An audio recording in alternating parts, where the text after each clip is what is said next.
여러분, 하나님 만드신 최고의 걸작품, 최고의 명품입니다. 내일이 보니까 빨간 날이네요.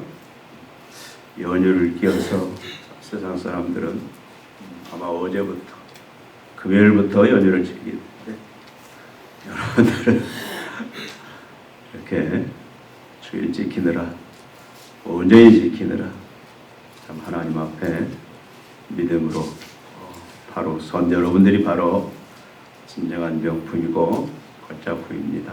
우리는 계속해서 선택과 결단들에 대해서 살펴보고 있습니다. 우리가 첫 번째는 흉년을 만난, 더 이상 살 수 없는 그런 척박한 그런 환경에 처한 한 가정, 특히 엘리멜렉이 그 베들레헴을 떠나서 이방 땅 모압으로 가는 그런 선택의 그 사건에 대해서 살펴봤습니다. 그리고 모압 땅에 이제 남편 두 아들을 잃고 홀로 남은, 그리고 두 며느리만 남은 그 상황 속에서 베들레헴을 향하여 또 새로운 선택과 결단을 한 그런 나오미의 결단들을 살펴봤습니다. 그리고 우리가 이방 여인 룻의 결단. 베들레헴에 가면 소망이 없어요.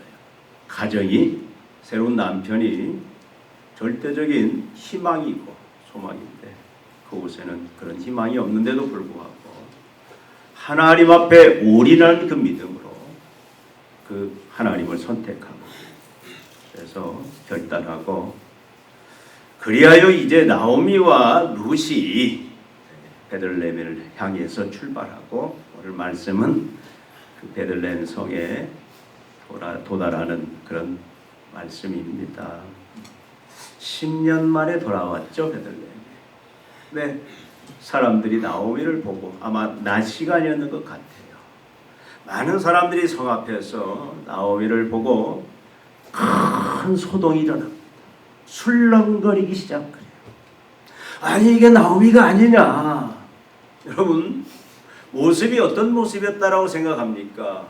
이 큰 충격에, 오늘 말씀에 보면은 이 충격에 쓰인 단어는 어떤 단어냐면, 갑자기 큰 전쟁이 일어나거나 왕이 즉위할 때 일어나는 그런 군중들 속에 그런 혼란스러움, 충동의 그 단어를 쓰고 있어요.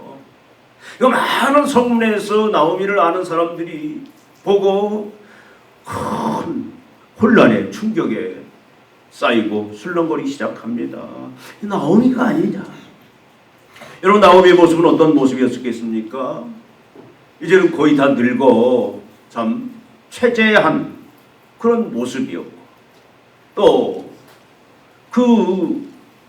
여러분, 실패자의 모습 아니겠습니까? 갈 때는 어떻게 갔습니까? 베들레헴을 떠날 때와 돌아올 때의 모습이 너무나 다른 거예요. 떠날 때는 남편이 있었습니다. 그리고 나오미의 가정은 그래도 풍요로운 가정이었어요. 풍부한 중에 떠났다라고 말하는데 남편이 있었고 두 아들이 있었고 풍족함이 있었습니다. 근데 돌아올 때는 지금 어떤 모습입니까? 남편도 없어요. 두 아들도 없습니다. 손에 든 것 하나 없이 이방 며느리 하나만 달랑 데리고 지금 돌아오고 있다, 그 말씀입니다. 성읍 사람들이 왜 술령이었습니까? 사람들이 속은 거였습니다. 저 사람이 나오미 아니냐? 어떻게 저렇게 되었나? 아들도 남편도 어떻게 되었을까? 수근거립니다. 여러분, 이 순간 나오미가 어떻게 반응을 하는가? 우리는 이 나오미의 반응 앞에 오늘 우리는 두 눈을 부릅뜨고 집중하기를 원합니다. 나오미가 어떻게 반응하는가? 도망치는가? 아니면은 숨는가? 근데 그렇지 않아요.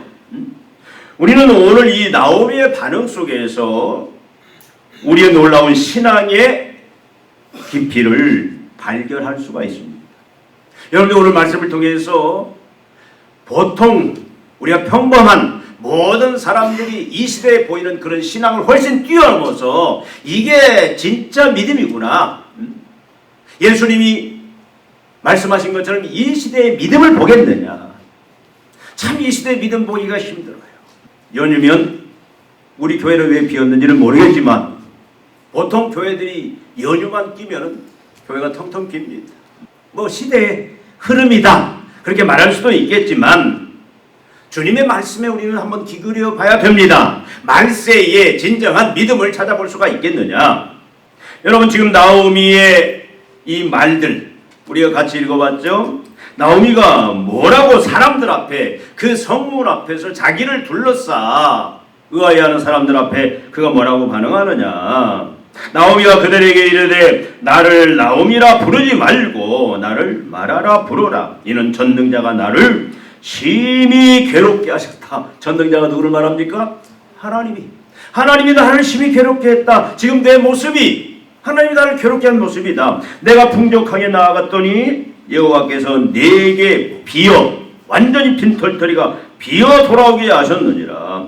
여호와께서 나를 징벌하셨고 전능자가 나를 괴롭게 하셨거늘 너희가 어찌 나를 나오미라 부르느냐 하니라. 여러분 이 탄식이 하나님을 향한 원망처럼 들립니까? 아니면 나오미의 새로운 신앙 고백처럼 들립니까? 여러분 어떻게 들려요? 한탄과 원망처럼 들립니까? 나를 나오미라 부르지 말고 말하라 부르라. 전능자가 나를 심히 괴롭게 하였다. 여러분 이 말씀을 언뜻 들으면은 원망하는 말처럼 들립니다. 하나님 탓을 하는 것처럼 이 말씀이 들려요. 실제로 이렇게 해석하는 사람들도 많이 있습니다. 한 집사님이 병원에 가서 진단을 받아보니까 암 말기래요. 그것도 깊이 잘 보이지 않는 그 담도한 말기. 여러분 수속을 받고 입원하면서 환자복을 갈아입으면서 그는 이렇게 하나님께 항의합니다. 하나님 내가 뭘 잘못했길래 내가 무슨 죄를 지었길래 이 병을 나에게 주십니까? 저는 병원 사역을 하면서 이런 반응들을 수없이 봤어요. 그건 직분과 상관이 없습니다. 며칠은 막 그렇게 하나님 앞에 따집니다. 여기는 장로님도 있고 권사님도 있고 집사님도 있고 오랜 사업 실패 끝에 하나님을 떠난 사람이 말합니다.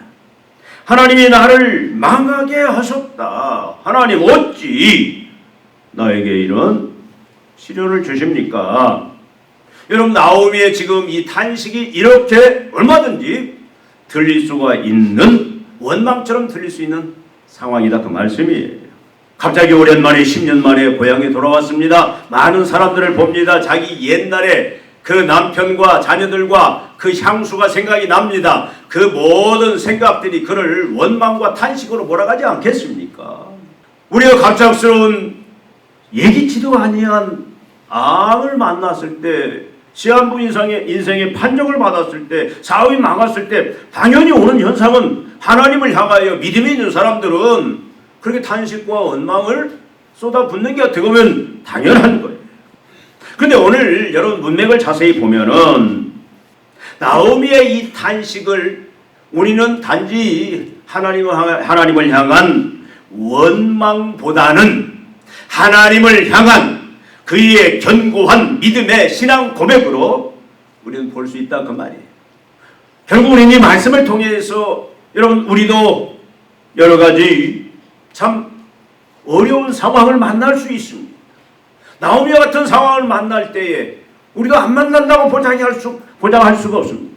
그럴 때 과연 하나님이 원하시는 신앙 고백은 하나님에 대한 믿음의 자세는 어떤 것인가? 여러분들이 한번 이 말씀의 추적을 통해서 분명히 붙잡으시기를 바랍니다.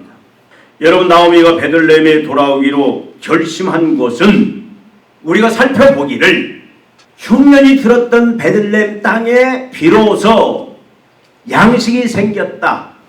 그것 때문에 돌아왔습니까? 우리가 살펴봤잖아요. 베들레헴 때의 양식보다는 베들레헴의 긍휼로 찾아오신 하나님, 긍휼의 하나님을 나오미가 그동안 많은 시련들을 통해서 믿음으로 긍휼의 하나님을 그가 보았기 때문이었다라고 살펴봤습니다. 양식 때문에 온 게 아니에요. 하나님 때문에, 긍휼의 하나님, 모든 비참들, 슬픔들, 고통들, 고난들, 그것이 자기의 죄악으로 인한 것이든 아니면 이유 없이 당한 것이거든 모든 고난들을 하나님은 어떻게 하십니까? 하나님의 근본 성품은 은혜의 하나님이에요.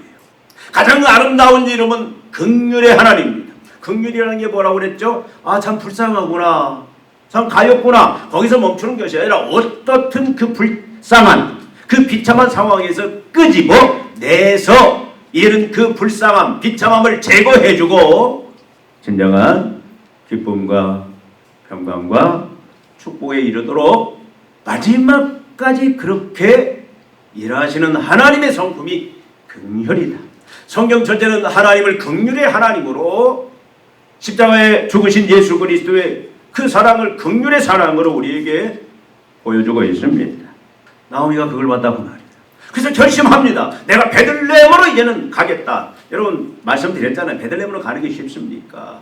여러분 성공한 사람 같으면은 참 의기양양하게 여러분 목에다 힘주고 가지 않겠습니까? 예루살렘으로 간다고 하더라도 보통 사람 같으면 어디로 가겠어요? 자기를 잘 아는, 자기의 수치를 잘 아는, 자기의 비참함을 잘 아는 그런 지인들이 있는 고향으로 가는 것이 아니라 차라리 유대 다른 지역으로 가는 게 그게 보통 사람들이 취하는 행동입니다. 근데 하필 왜 그 수치와 부끄러움을 다 무릅쓰고 베들레헴으로 갔느냐? 그의 긍휼의 하나님이 계십니다. 그렇기 때문에 그 결심 속에서 지금 예루살렘 베들레헴을 왔다 그 말이에요. 그러니까 베들레헴에 와서 성문에서 들어서자마자 그가 탄식을 하고 비평과 불평을 했다, 그렇게 보기보다는 하나님을 향한 믿음의 신앙 고백이었다. 우리는 그렇게 이 나오미의 고백을 그렇게 우리는 볼 수가 있다 그 말씀입니다. 그리고 지금 나오미가 도착한 이 시간은 한밤중이 아니에요. 만약에 자기의 현 모습과 자기의 과거가 부끄럽다면 여러분 그래도 베들레헴 오겠다면 언제 와야 돼요? 밤중에 와야 돼요. 사람들이 없는 시간에. 근데 모든 사람들이 활동하는 그 낮에 그 성문으로 뒷문으로 가지 않습니다. 성문으로 가서 그가 자신의 베들레헴에 온 것을 어떻게 온 모든 성읍의 사람들에게 알리는 그런 모습이다 그 말씀이에요. 여러분 수무려 했다면, 수치로 여겼다면, 만약에 여전히 그 마음속에 탄식과 원망이 있다라면 구태여 이 시간을 택하지 아니했을 것이다. 한밤중에 왔을 것이다. 우리는 그렇게 생각해 볼 수 있습니다. 그렇다면 지금 이 나오미의 이 탄식과 같은 고백은 신앙 고백이었다. 하나님을 향한 믿음의 고백이었다. 그리고 여러분 22절에 보면은 돌아온 때가 어떤 때다? 성경은 참 중요한 말씀을 22절에 던지고 있습니다.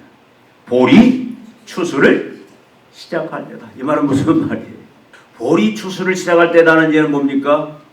흉년이 들어서 이스라엘 백성들은 뭐가 특권이냐면 땅이 없어도 농사를 짓지 않아도 일반 추수한 밭에 가서 이삭을 합법적으로 줄 권리가 있는 거예요. 그러니까 여러분 희망의 상황이에요. 절망의 상황이 아닙니다. 반신반의하면서 이스라엘의 베들레헴의 풍년이 들었다는 이야기를 들었는데 과연 그게 맞을까? 아니면 80km를 달려왔는데 아니면 근데 와서 베들레헴 와서 보니까 그때가 보리 추수할 때라. 그러니까 실제 보리 이삭들이 추수를 기다리는 그런 풍년의 상황이에요. 희망의 상황이다 그 말이에요. 그렇다면 그 희망의 상황 속에서 구태여 탄식과 원망의 말보다는 하나님을 향한 새로운 이 믿음의 그 고백들을 우리는 했다. 그렇게 보고 있습니다. 나오미가 그 상황 속에서 어떻게 했겠습니까? 야, 참 잘 왔다. 사람들을 볼 때에 그들이 웅성거림을 볼 때에 그들의 이상한 눈치를 볼 때는 여전히 부담스럽지만 나오미는 룻과 함께 야, 참 우리가 잘 왔다.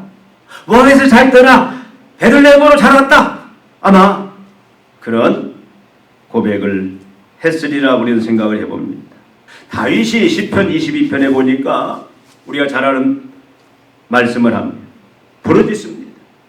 내 하나님이여 내 하나님이여 어찌 나를 버리셨나이까. 여러분, 다윗의 상황이 쫓기는 상황, 죽음의 상황, 앞이 보이지 않는 상황입니다. 그 상황 속에서 다윗이 하나님을 향하여 내 하나님 어찌하여 나를 버리셨나이까. 여러분, 이게 원망입니까? 불신앙입니까? 우리는 원망 불신앙보다도 우리가 다윗을 잘 안다면 하나님을 향한 그의 간절한 그 믿음의 고백이요, 하나의 기도, 하나의 신앙 고백과 기도와 청원, 서원, 이렇게 해달라는 그런 그 고백이 포함되어 있음을 알 수가 있습니다. 예수님이 십자가상에서 이 시편을 인용합니다. 엘리 엘리 라마 사박다니 나의 하나님 어찌하여 나를 버리시나이까. 하나님을 향해서 따지는 겁니까? 하나님을 향해서 원망하는 겁니까? 아니에요. 하나님을 향한 그런 신앙이다. 여러분, 하나님을 아예 떠난 사람은 하나님 앞에 서지도 않습니다. 하나님 앞에 따지지도 않습니다. 하나님 앞에 탄식하지도 않습니다. 전에 한번 말씀드렸는지 모르겠어요. 전에 기도를 하는데, 새벽 기도를 하는데 뒤에서 이상한 소리가 들려요. 무슨 소리인가 자연히들 막 고함을 지르는데 무슨 말인지 못 알아듣겠어. 근데 자세히 들으면 안 되는데 나도 모르게 귀를 기울이는데 그 사람이 뭐라고 하느냐. 하나님 입장을 바꿔놓고 생각해 보십시오. 하나님 내 입장이라면 하나님 어떻게 하겠습니까? 하나님 입장을, 그 얘기만 계속하는 거예요. 근데 나중에 물어봤더니 이 사람이 잠시 주일학교 때 신앙이 있었는데 신앙을 쉬었습니다. 동생이 제사를 다 가로채가지고 알거지가 됐는데 어떻게 해볼 방법이 없네. 그렇다고 성품이 참 착해서 동생 어떻게 해볼 수. 하나님이 생각이 나서 하나님 앞에 옛날에 기도하던 것이 하나님 앞에 나가면 뭔가 해결될 것 같아서 그 주일학교 때 신앙을 가지고 하나님 앞에 나와서 하나님 입장을 바꾸고 생각해요. 할 말이 없는 입장을 바꾸고 하나님 한번 내 입장이 되십시오. 여러분, 우리가 하나님 앞에 나오는 것도, 우리가 절망의 상황에서 하나님 앞에 나온다는 것도 하나님을 향해서 탄식 비슷한, 원망 비슷한, 나의 하나님 어찌 나를 버리시나이까 같은, 하나님이 나를 징계했다, 하나님 내가 부유한 가운데 갔네, 내 모든 것을 이제는 빈손으로 돌아오게 하셨다라는 그런 고백조차도 믿음이 없으면 하나님 앞에 할 수 없다, 그 말씀이에요. 여러분, 나오미가 지금 한 이 탄식, 부르짖음, 이 고백은 특별히 세 가지의 그런 의미를 가진 우리 신앙 고백이다, 그 말씀입니다. 여러분은 지금 어떤 형편에 있습니까? 나오미의 이 탄식 속에는, 이 고백 속에는 하나는 뭐냐면 하나님이 왕이십니다. 하나님이 절대 주권자입니다. 이건 성경에서 가장 중요한 부분입니다. 우리 믿음에서 제일 우선순위예요. 이것은 머리로 아는 게 아니라 우리가 실제 삶에서 알고 인정하고 순종해야 될 가장 신앙의 핵심입니다. 우리가 교회를 아무리 오래 다녀도 20년 30년 다녀도 하나님의 절대 주권에 대한 이 믿음이 없다라면 그건 다 헛신앙이에요. 자기의 만족을 위한, 자기의 쾌락을 위한 그런 신앙일 뿐이지 그걸 진정한 구원받는 신앙이라고 말할 수가 없습니다. 나오미는 자신의 고통을 말하면서, 여러분 모든 말씀을 한번 보십시오. 주어가 누굽니까? 누가 나를 괴롭게 했다? 전능자가. 여호와께서 나를 돌아오게 하셨다. 누가 나에게 재앙을 내렸다? 전능자가. 이 모든 괴롭게 하셨다. 누가 괴롭게 하셨어요? 하나님. 근데 지금 그 마음의 그 상태를 그대로 하나님 앞에 드러내는 거예요. 여러분, 이 동사는 누구냐면, 누가 주체냐면 하나님이 하신 거예요. 하나님이 나오미에게, 나오미의 의지와는 상관없이 하나님께서 이렇게 나를 만드셨다라는 그런 고백입니다. 내가 이렇게 된 것은 하나님 때문이다라고 말을 하는 겁니다.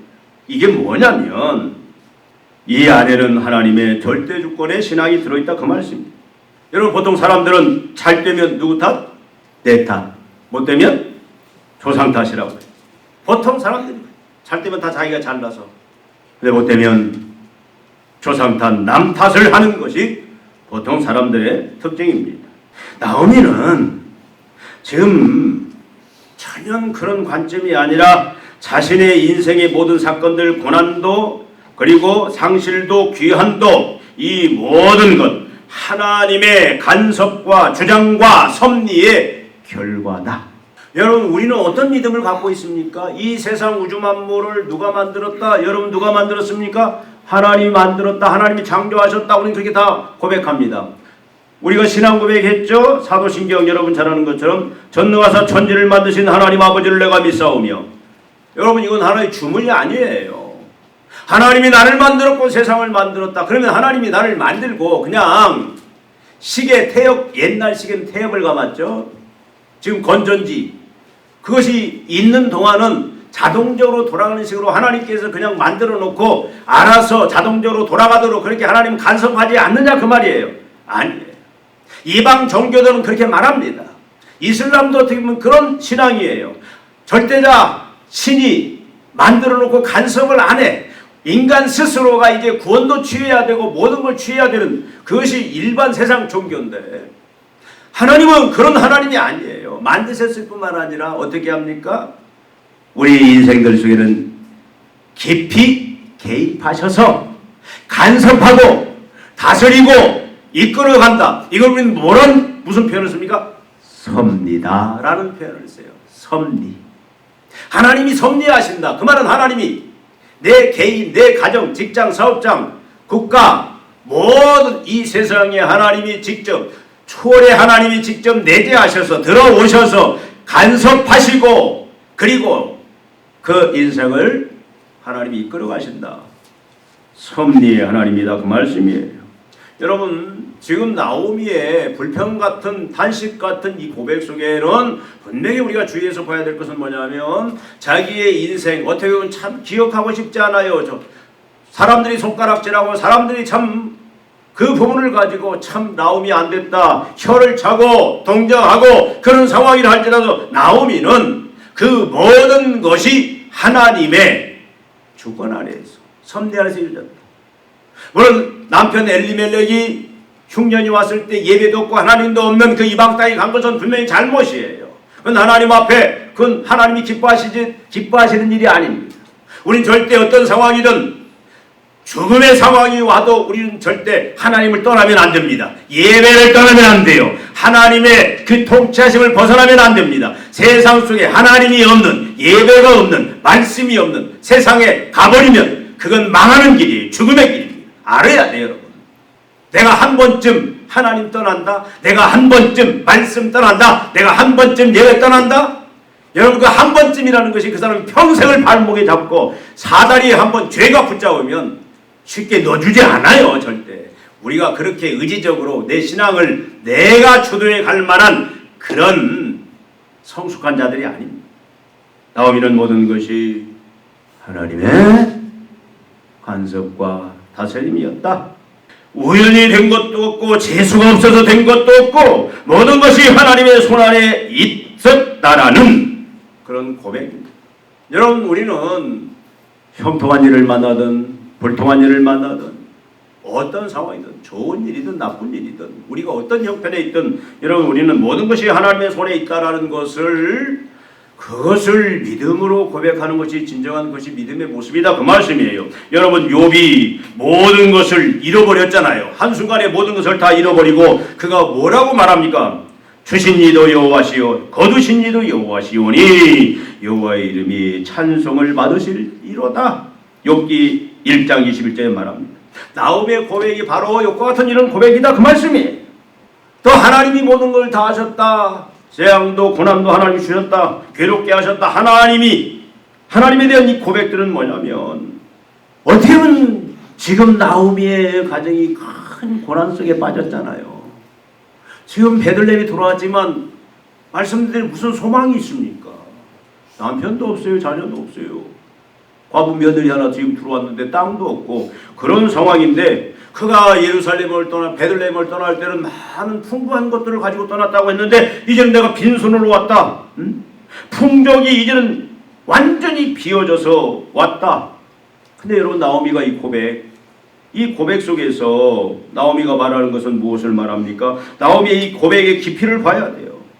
나오미는 자신이 비어 있음을, 그 풍부함들이 다 사라져버리고 이제는 모든 것이 비어져 있는 상황에서 돌아온 이 모든 것을 누구의 행위로 비유하고 있습니까? 하나님이 하셨다라고 하고 있어요. 여러분, 내가 풍부한 것들을 하나님이 다 걷어가 버리시고 내가 완전히 비움의 그 상태에 있는데, 여러분, 하나님 앞에 우리가 이런 믿음의 고백을 할 수 있냐고요. 하나님 원망하고 떠나버리죠.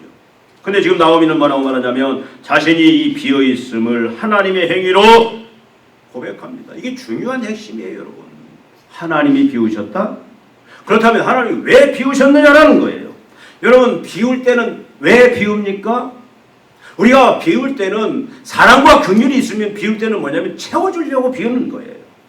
하나님이 왜 비우셨느냐? 22절을 보십시오. 아까 말씀드렸습니다. 22절을 보면 왜 지금 이 돌아온 시점에 베들레헴에 그 도착한 시점이 보리 추수 시작할 때다라고 이 성경 기자는 지금 여기다 이걸 기록하고 있냐 이 말씀입니다. 나오미는 지금 모든 것이 다 비어버렸다, 아무것도 없다라고 지금 탄식을 하지만, 그러나 하나님은 이미 추수를 준비해 놓고 계셨다라는 말이에요. 추수를 시작할 때에 그가 도착했다, 그 말씀은 무슨 말입니까? 빈손으로 지금 그가 돌아오지만 그 순간에 하나님은 뭐 했어요? 모든 추수할 보리를 준비해 놓으셨다, 그 말씀입니다. 여러분, 이 말씀 속에 찾아볼 수 있는 건 뭐냐면 하나님이 우리에게 때로는 비움을 줍니다. 모든 걸 다 비워버려요. 다 가져가 버립니다. 근데 가져가 버리고 우리를 망하게 하려고 가져가는 게 아니에요. 긍휼의 하나님이 비우심은 뭐냐면 채워주기 위함이다. 가장 좋은 것으로 영원히 무너지지 아니하는 최고의 것으로 하나님이 채워주기 위함이다. 여러분, 하나님의 나라는 비우고 채우는 그런 원리의 나라입니다. 믿음이라는 건 뭡니까? 비우고 채우는 것이 믿음이에요. 그걸 누가 합니까? 하나님이 하신다. 그래서 여러분, 우리 하나님의 자녀들에게 주는 고난은 인생을 망가뜨리기 위한 것이 절대 아닙니다. 하나님은 채우심을 준비하는 거룩한 비우심의 과정이다, 그 말이에요. 채우기 위해서 거룩한 것으로, 하나님의 영광스러운 것으로, 영원한 것으로 채우기 위한 하나님의 작업하심이 뭐냐면 비우는 거다. 여러분, 예수님께서 천국을 이야기할 때에 제일 먼저 우리가 흔히 말하는 발복, 뭘 말씀하죠? 어떤 자가 복이 있다? 심령이 가난한 자가 복이 있나니 천국이 저희 것입니다. 천국은 누구 것이냐? 천국은 의와 평강과 희락의 나라, 하나님의 모든 풍요함과 하나님의 모든 권능과 은혜가 충만한 하나님의 나라는 누구 것이냐? 누가 누리느냐? 누가 누린다고요? 심령이 가난한 자. 이게 성경의 중요한 진리입니다. 심령이 가난한 말은 무슨 말이에요?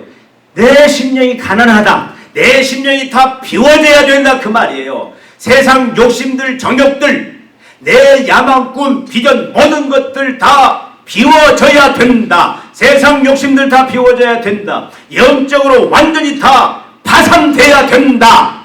그래야 하나님의 것이 들어갈 수 있습니다. 여러분, 더러운 그릇 누가 씁니까? 그릇에 어떤 물건이 차 있으면 거기다 물건 담을 수 있습니까? 담을 수 없어요. 비워야 담을 수가 있습니다.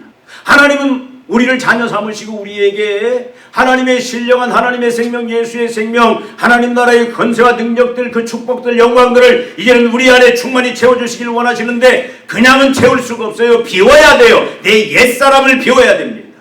내 욕심, 내 야망. 여러분, 고난은, 내 인생의 모든 것들이 비워지는 그 고난은 하나님이 인생을 망가뜨리려는 것이 아니라 하나님의 신령한 것들, 하나님의 축복들, 영광들을 채워주시기 위한 준비하는 거룩한 비우심의 과정이다. 여러분, 이걸 분명히 우리는 머릿속에, 심장 속에 기억하고 있어야 됩니다. 그리고 나오미 고백은 뭐냐? 이제는 내가 지금 베들레헴에 돌아왔지만 여전히 상황이 변화된 건 없습니다. 갑자기 부자가 된 것도 아닙니다. 갑자기 모든 환경이, 요새 지금 당장 남편이 생긴 것도 아니고, 나오미를 보호해줄 만한 그런 새로운 어떤 세력들, 하나님의 축복이 지금 임한 상태가 똑같습니다. 임한 상태가 아니에요. 그럼에도 불구하고 나오미는 어떻게 합니까? 이 고백은 뭐냐면, 이젠 내가 인내하면서 하나님의 때를 기다리겠다. 인내하면서 하나님의 때를 기다리겠다.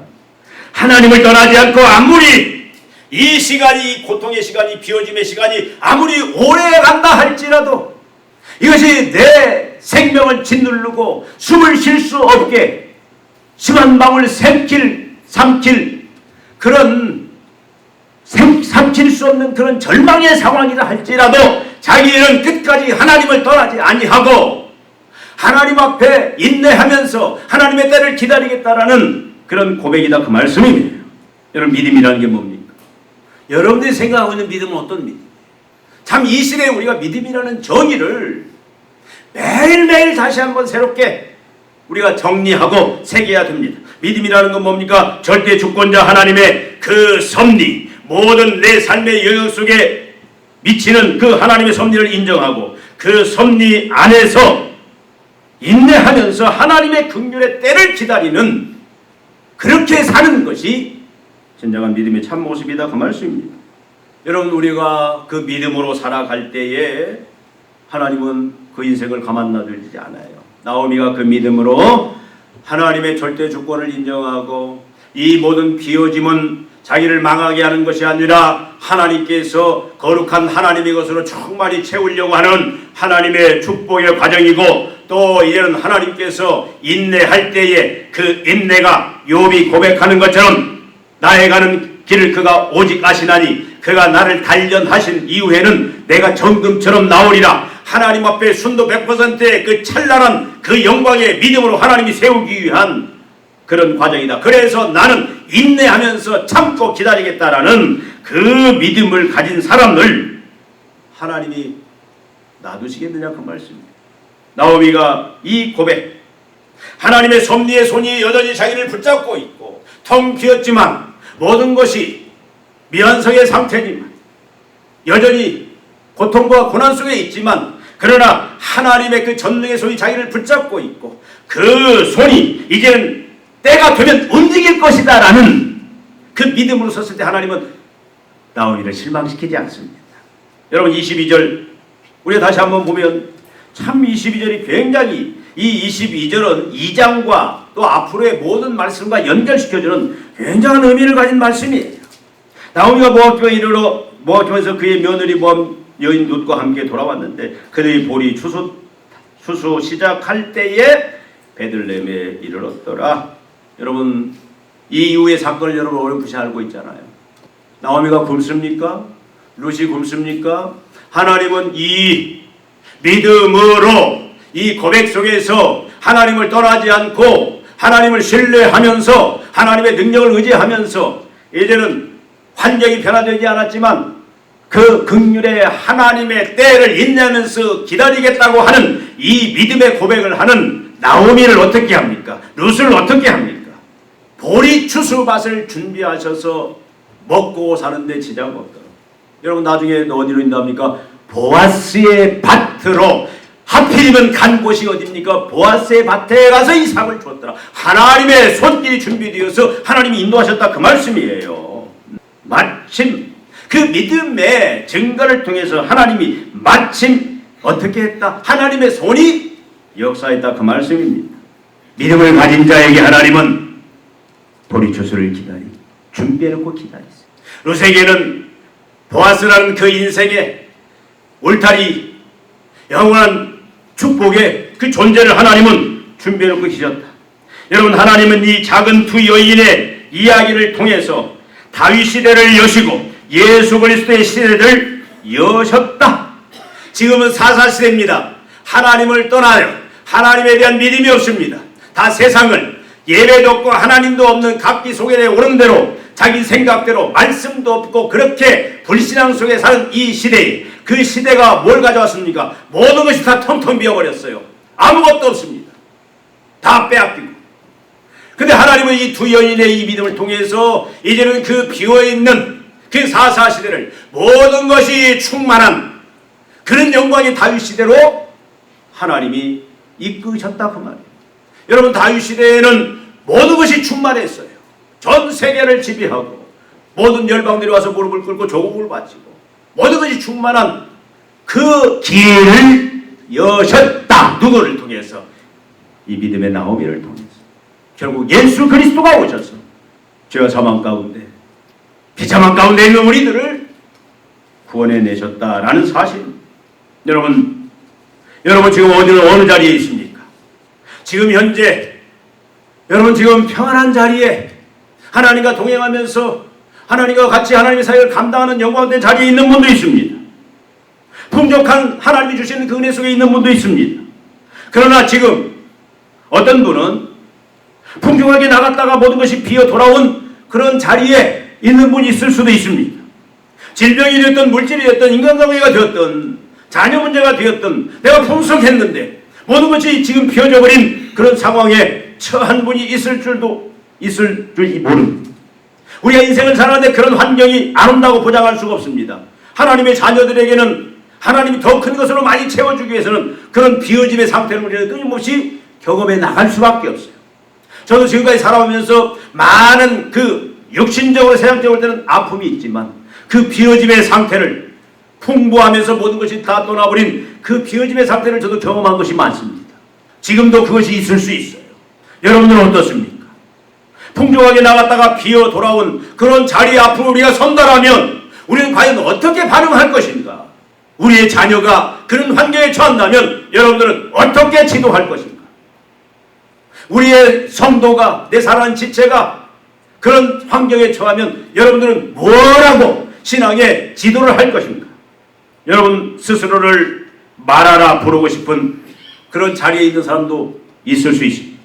내 이름을 나옴이라 즐거움이라 기쁨이라 부르지 말라. 나는 마라 쓰디쓴 인생 실패한 인생이다. 그렇게 나를 부르라. 자기를 스스로 나오미가 아니라 마라라고 부르라고 그런 심정을 가진 그런 성도들도 있을 거예요. 그 상황을 만날 수도 있습니다. 성읍 사람들의 시선이 두렵고 부끄러워서 피하고 싶고 도망가고 싶은 세상 사람들이 나를 향한 그 시선들, 성도들이 나를 향하여 가지고 있는 그 시선들이 부담스럽고 그래서 교회도 나오기도 싫고 떠나버리고 어디 숨어버리고 싶은 그런 그 자리에 있을 수도 있다 그 말씀입니다. 하나님 우리를 더 많은 하나님의 것으로 최고의 것으로 가득가득 채워주기 위해서는 반드시 이 비워짐의 과정이 있다 그 말씀입니다. 여러분 비워짐의 그 상황을 두려워하지 마십시오. 내가 모든 풍부함 속에서 내가 비워졌다. 세상 것들 내가 참 보기에 사람들 앞에 내세울 것이 없고 사람들이 나를 알아주지 않고 내가 내 스스로를 부끄럽게 여길 그런 상황이 처할 때 여러분들은 그걸 가지고 절망에 빠지지 말라 그 말이에요. 자기 연민에 빠지지 말라 그 말이에요. 그걸 여러분들은 어떻게 받아들여야 되냐? 아, 긍휼의 하나님이 나를 이제 하나님의 풍성함으로 채워주시리는 하나님의 손길의 작업이다. 그래서 두려워하지 마시고 그 상황 속에 절대 주권자 하나님 앞에 여러분 분명한 신앙 고백을 해야 됩니다. 하나님이 내 인생의 주인입니다. 채워주신 자가 하나님이십니다. 그리고 믿음으로 이제는 인내하면서 하나님의 때를 기다리면서 마지막까지 성령의 은혜를 통해서 우리가 기다려 나갈 때 세상으로 뛰쳐나가고 하나님이 없고 예배가 없고 말씀이 없는 그런 세상 사람들이 넓은 길, 잘 가는 길 같은 길로 뛰어나가고 싶은 그런 상황이 올지라도 여러분 절대 그러면 안 돼요. 끝까지 믿음으로 인내하면서 기다리면은 반드시 그 과정 속에 하나님 뭐하고 계신다고요? 추수할 보리 추수의 때를 한편으로 하나님이 우리가 보지 않는 가운데 준비해놓고 그걸 누릴 수 있게 하시고 또 때로는 보아스와 같은 그런 돕는 자, 조력자 하나님이 준비해놓고 계시다. 그래서 우리가 이 믿음으로 우리가 다시 한번 이 시간 무장하고 어떤 상황이어도 우리가 믿음으로 주님이 오실 그때까지 부르실 그날까지 믿음으로 우리가 하나님 기뻐하시는 삶을 살아내야 될 줄로 믿습니다. 기도하시겠습니다. 하나님 아버지, 우리가 나오미의 이 고백을 통하여 하나님이 원하시는 우리 모든 것들이 풍부하면서 다 비워질 때 참으로 내가 괴로운 인생, 내가 참으로 징계받은 인생, 곤고한 인생이 될 때에 그럴지라도 하나님 앞에서 우리가 어떤 자세를 취해야 할지 어떤 믿음으로 우리가 이겨내야 할지 하나님 분명한 나오미의 이 고백을 통해서 우리가 온전한 믿음으로 서기를 원합니다. 이 믿음으로 살아가기를 원합니다. 말세 믿음을 보겠느냐라고 주님이 말씀하셨는데 우리는 이 믿음으로 내 가정이, 내 자녀가, 우리 교회가 이 믿음으로 굳게 서서 하나님께서 참으로 보리 추수의 그 풍성함을 넘치도록 부어주시는 그 은혜 자리에, 축복의 자리에 들어가는 저희들 다 되게 하여 주시옵소서. 예수님의 이름으로 기도하옵나이다. 아멘.